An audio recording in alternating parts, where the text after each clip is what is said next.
Okay, this is Jim, and I'll just do a quick little YouTube video on how I do my recordings and how I do my editing and so forth. And so you'll find this is quite different, my background here. I'm actually up in my amateur radio shack, and half of my shack is set up for amateur radio, and the other half is now set up for video editing and so forth and recording. I do it up in the shack because I've got insulation in the walls, and also the shack is very quiet. It doesn't seem to pick up the outside noises as much. When you're trying to do video editing and so forth at home, and there's somebody else in your house, you'll always find you're getting interference with noise of them sort of moving around the house and so forth. So it's a good idea to find yourself a very quiet place to do your editing and your audio recording, etc. The first thing that I'll say is that I run a program called Wondershare Video. I use a Mac and a Microsoft Windows 10 unit to run this software. I also use a program called Audio Edition. The Audio Edition I use sometimes for making soundtracks. With Audio Edition I can actually make a better soundtrack than I can with the video software, because with Audio Edition I can run filters and so forth and clean up the audio quite considerably, where with the video editing software you can't necessarily do that with the audio. And as you notice, even up in my shack, my dog follows me. She's outside barking at the things outside. Ah dear, you can't keep them quiet, can you? Okay then, I'll start showing you a few tricks. Okay guys, this is just my microphone case, and I take this out in the field with me. And I have a little clapboard there. And the little clapboard, which is this little unit, I actually use this unit when I'm in the field quite often when I'm doing sound recordings. Sometimes I record the sound separately, or sometimes I know I'm going to have to splice the sound off the video and play about with the sound. So what I actually do is I make a clap. That's how the metal bracket at the top here. That clap sound is a nice sharp clear sound, and it's very easy to line it up with the video. You can actually use the movement on the clapboard and the audio click, the big loud click, to line up the soundtrack back again once you've stripped it out, to work on it and clean it up, then put it back in again. And you can sync the audio with your mouth movement and so forth when you're doing it. I also have some other gear in here. Here's a couple of radio mics, shotgun mics. I have one or two of them. Okay guys, one of the things that I do is that I put the video camera on top of the car, and one of the problems I have, if I want to do an audio over, you know, it's a bit hard to hang your head out of the window and scream and yell at the camera recording on the top of the roof. So what I have is a lava mic. With most of these video cameras you have to have a microphone that's got a booster or a power pack in it. This is a lava mic, and I'll zoom in on it shortly and show you. The lead, I plug this into the camera, the stereo plug, and run this little mic inside the car. I clip that on my shirt, and I can find that I can talk as we're driving, and I actually get audio over. Like if you're going to do a creek crossing or something like that, I say, right, we're approaching the creek crossing, we're about to go down the ramp now, etc, etc. And you can actually hear real time what's actually happening on the tape. And it's quite handy. It's quite handy when you want to talk about things when you're driving. Very useful piece of equipment, and something well worthwhile getting. I don't know if the camera will focus on it, but we'll try. No, it won't focus on it. Okay, this particular unit I've got is a BOYA, and it is a fairly good little mic, and it's very good for putting on when you're in the car driving along, because it doesn't pick up too much background noise. So I find it a reasonably good mic to use when I'm out and about. Okay, 1, 2, 3, 4, 5. This is the lava mic hanging on the side of the camera for testing. Another little trick that I do when I'm out and about, when you're travelling, you have a tendency to travel a considerable amount of distance and you don't always remember things that happened during the day. I have this tape recorder, and I know, it's a tape recorder. I don't use a digital one. I don't like the little digital one. It's too small. I keep losing the bloody thing. I use this tape recorder next to me when I'm travelling, and I find it's very handy because I can make little comments on the tape, oh, you like the canning, oh, that's well 23, and just next to the well there's such and such and such and such, It's very handy. I mean, if you have a flat tyre or something, you can say, I'm in between well such and such and such and such, and I just had a flat tyre. It's handy for later on when you're going through the videos. You can actually use this to help remind you of stuff that happened during the day or on the trip or in the places you're at. Very useful piece of equipment, and I have used this with the clapboard and recorded with a microphone directly plugged into this, as well as the video camera microphone, and I've actually recorded with this thing and spliced the sound out of this recorder and used it on the videotape. It's very handy to do that sort of thing. I've got a VHF radio mic transmitter, and the receiver's over here. Here's the receiver, the 2 units, a VHF unit, right? This is an SHDZ, a VHF one, and I found that this one works fairly well. Quite often when you're setting up at places to do a bit of a talk on the camera, although I've been a bit slack a couple of times and not used it, it's handy to put this into the camera, put the microphone on you, and what happens is then you get virtually only get the audio that you're making, and very useful unit. I have tried the 5 gig ones and so forth, the higher frequency ones, and I found that they get noise in them on a regular basis, depending where you are using them, but they seem to pick up a lot of background noise, electrical noises and so forth, which are not always easy to squash out. Okay, the next thing that I have, that I take with me in the field when I'm trying to record, oh, you never pick this thing up. Okay, it's this wonderful piece of horrible looking stuff here, and a lot of people say, what the hell do you want that for? Okay, let me show you precisely what this is.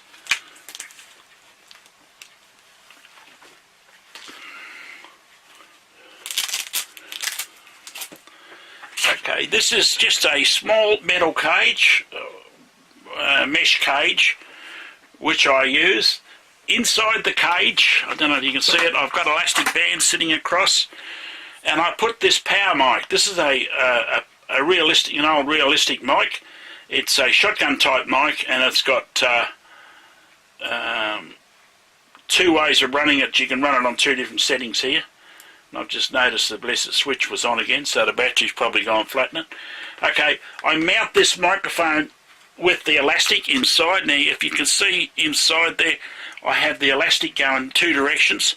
So what happens is the microphone ends up hanging inside of here, and a bit of a bugger to put in when you're putting it in, but it's worth the energy when you get it in there. The microphone hangs inside now, and what you do is you put the woolly mat over the outside of the microphone.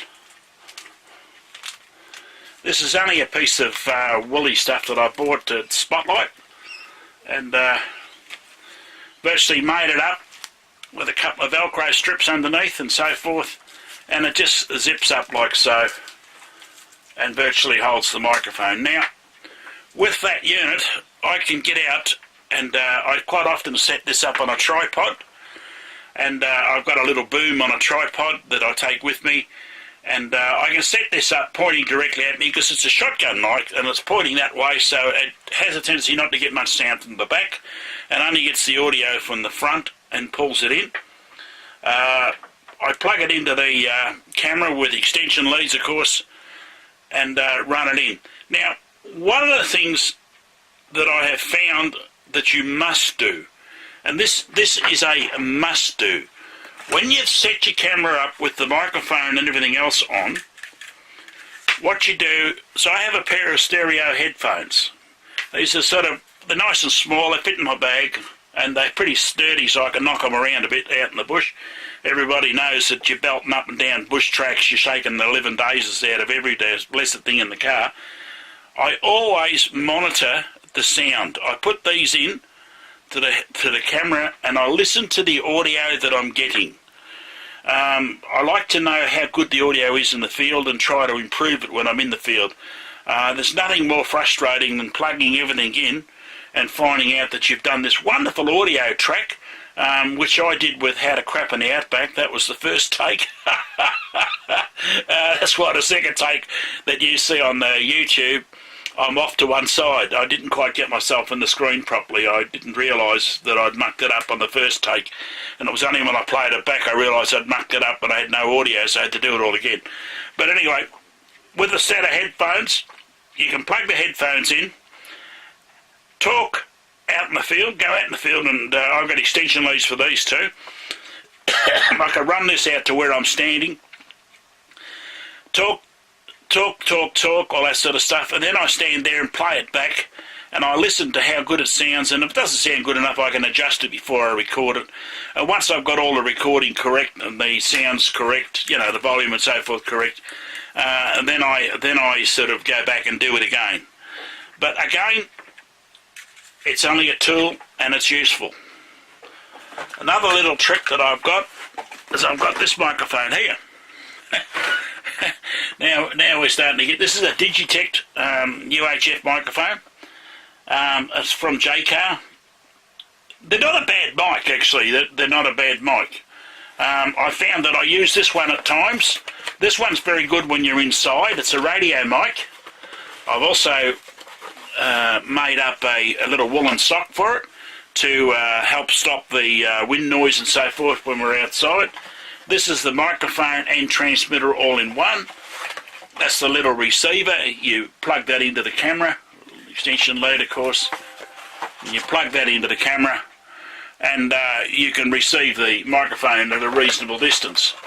The good thing with this mic is it's got a very good pickup. It is a very, very good microphone, right?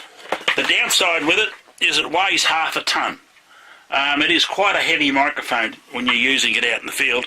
One of the problems I've found with it, I keep bumping it. It makes noises, and it's very, very hard to sort of hold the microphone and talk into it all the time and not go bang bang.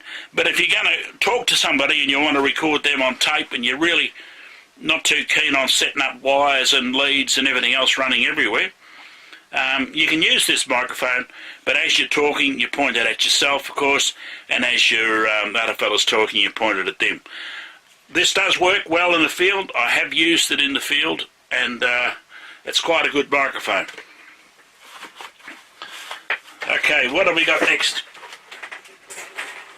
All these rested microphones always seem to come with different plugs and so forth on them, so you have to have adapters. Okay, this little unit on the lead here, you notice how the lead here has got a little bit of black stuff on it. Okay, what that is, it's called a ferrite. Now, ferrites can be bought from JCar, Ultronics, any of these places you can buy these ferrites. These are ferrites for amateur radio gear. A ferrite will stop electrical interference from other frequencies. If somebody's using a CB nearby or something like that, it may leak over into your microphone or something like that, and this will help to filter them out. It won't stop all of it, but it will help to filter it out. And the better quality audio you can get, the better quality video you'll get. You start off with crap audio, you're going to finish with crap audio. So that's one of the things that I've discovered over the years. Now, there's a lot more equipment that I carry with me, and I'm really not going to go into all of it here, because it'll drive you bloody mad, the amount of stuff I can pull out of my box here. As you're probably well aware, I am an amateur, so I have one or two toys.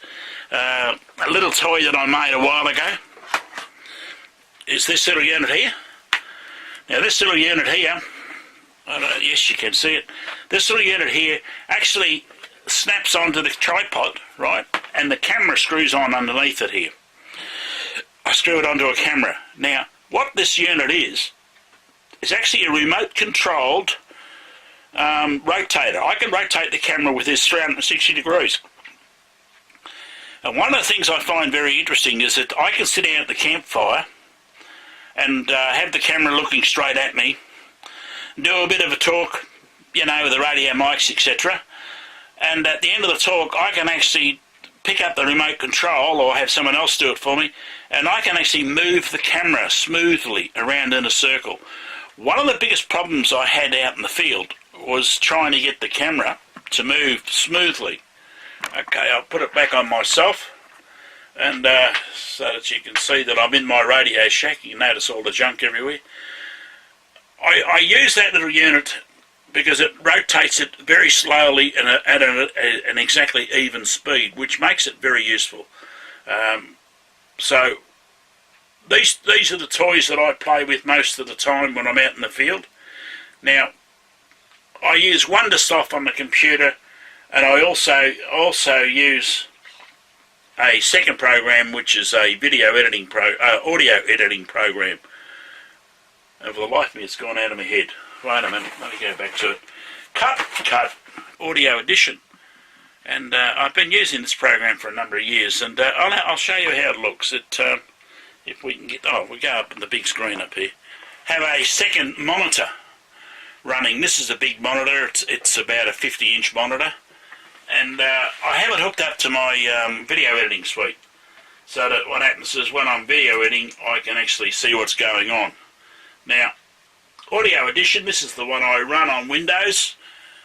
It's very good for sound files. It's very simple to use, and I find that I don't know if I've got any sound files on this computer.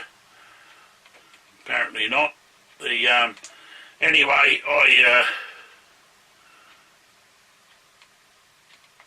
yeah, there's one there. Okay, the video editing program that I use, sometimes I'll strip a soundtrack out off a video and then render it, you know the way you render them. I produce a MP3. With an MP3 I can import it into this program and then work on the sound.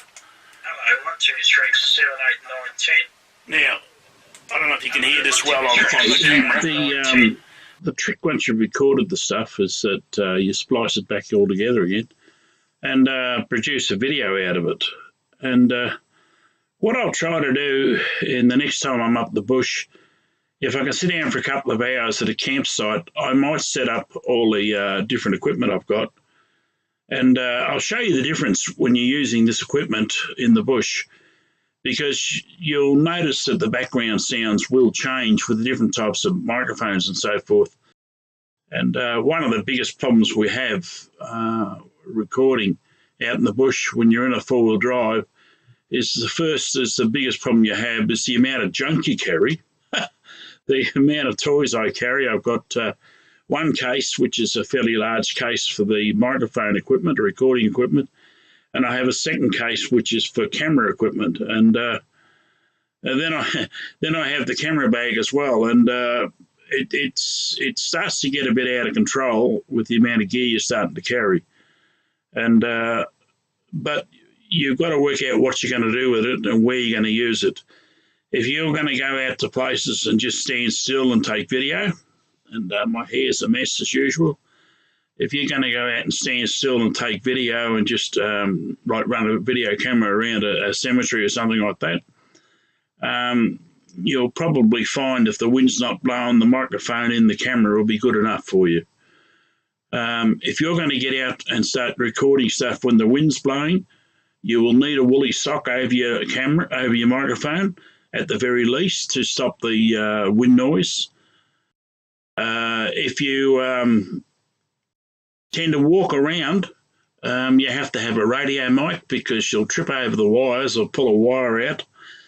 So there's varying uses for each one and each way you set it up. And what you have to do is to sit down and assess which one will work for you and do it that way for yourself. So that's it. That's from Jim and this tips and tricks just at the moment. And when I get out in the field next time, I'll try to do a little video on how I set the equipment up in the field and some of the things I've learnt the hard way and some of the things I've learnt now to make it work. The good thing with the radio mic is you can set the camera up to record you and put the radio mic on and clip it on your shirt here, and you can actually talk to yourself when you're driving by the camera and get a real-time tape on it. But that's another toy that I've played around with, but I haven't played with it for a while.